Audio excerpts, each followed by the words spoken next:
നമസ്കാരം. സൗദി അറേബ്യയിൽ ഈ വർഷം സമാപിച്ച ഹജ്ജ് തീർത്ഥാടനത്തിനിടെ 1300-ലേറെ തീർത്ഥാടകർ മരണപ്പെട്ടതായി സൗദി ആരോഗ്യമന്ത്രി. ഇവരിൽ കൂടുതൽ പേരും ഇത്തവണത്തെ ശക്തമായ ചൂട് കാരണമാണ് മരണപ്പെട്ടത്.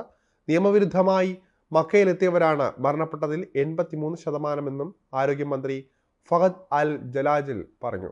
ഹജ്ജ് കർമ്മങ്ങൾ ചെയ്യാനായി മിന ഉൾപ്പെടെയുള്ള പ്രദേശങ്ങളിലും ഒരിടത്തു നിന്ന് മറ്റൊരിടത്തേക്കുമുള്ള കാൽനട യാത്രയ്ക്കിടുമിടയിലാണ് കൂടുതൽ മരണം സംഭവിച്ചതെന്നും റിപ്പോർട്ടുകളിൽ പറയുന്നു. മക്കയിൽ മരണപ്പെട്ടവരിൽ പകുതിയിലേറെയും ഈജിപ്തിൽ നിന്നുള്ളവരാണ്. ഇവരിലേറെയും ഹജ്ജിനുള്ള ഔദ്യോഗിക പെർമിറ്റ് ഇല്ലാതെ അനധികൃതമായി സുരക്ഷാ ഉദ്യോഗസ്ഥരുടെ കണ്ണ് വെട്ടിച്ച തീർത്ഥാടനത്തിന് എത്തിയവരാണെന്നും റിപ്പോർട്ടുകളിൽ പറയുന്നുണ്ട്. ഈജിപ്തിൽ നിന്നുള്ള മുതിർന്ന ഉദ്യോഗസ്ഥരാണ് ഇക്കാര്യം വ്യക്തമാക്കിയത്. ഈ രീതിയിൽ അനധികൃതമായി ഈജിപ്ത് തീർത്ഥാടകരെ സൗദി അറേബ്യയിലേക്ക് യാത്ര ചെയ്യാൻ സഹായിച്ച 16 ട്രാവൽ ഏജൻസികളുടെ ലൈസൻസ് ഈജിപ്ത് റദ്ദാക്കിയതായും അധികൃതർ അറിയിച്ചു. ഹജ്ജ് വേളയിൽ പ്രത്യേകിച്ച് രണ്ടാമത്തെയും മൂന്നാമത്തെയും ദിവസങ്ങളിൽ അനുഭവപ്പെട്ട കടുത്ത ചൂടിലാണ് തീർത്ഥാടകരിലേറെയും മരണപ്പെട്ടത്.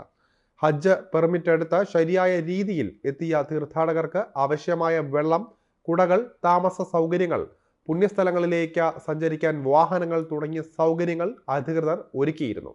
എന്നാൽ അനധികൃത തീർത്ഥാടകർക്ക് ഈ സേവനങ്ങളൊന്നും ലഭ്യമാക്കിയിരുന്നുമില്ല.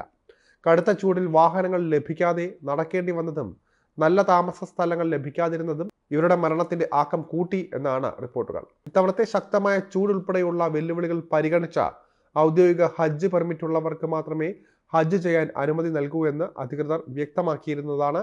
ഇതുമായി ബന്ധപ്പെട്ട വിവിധ രാജ്യങ്ങളിൽ ഉൾപ്പെടെ വ്യാപകമായ ക്യാമ്പയിനും നടത്തിയിരുന്നതാണ്.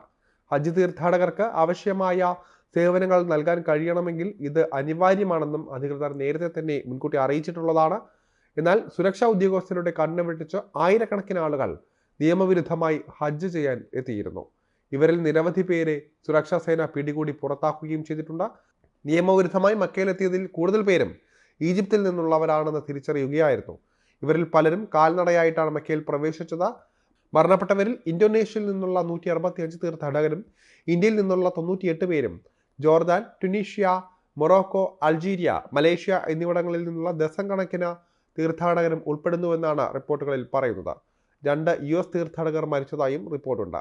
മരണകാരണം പ്രധാനമായും ശക്തമായ ചൂടാണെന്നാണ് പ്രാഥമിക നിഗമനം. ഹജ്ജ് വേളയിൽ തിക്കിലും തിരക്കിലും പെട്ടും അപകടങ്ങൾ സംഭവിച്ചും നിരവധി പേർ മരിച്ചിട്ടുണ്ട്. എങ്കിലും ചൂട് കാരണം ഇത്രയേറെ പേർ മരിക്കുന്നത് ഇതാദ്യമായാണ്.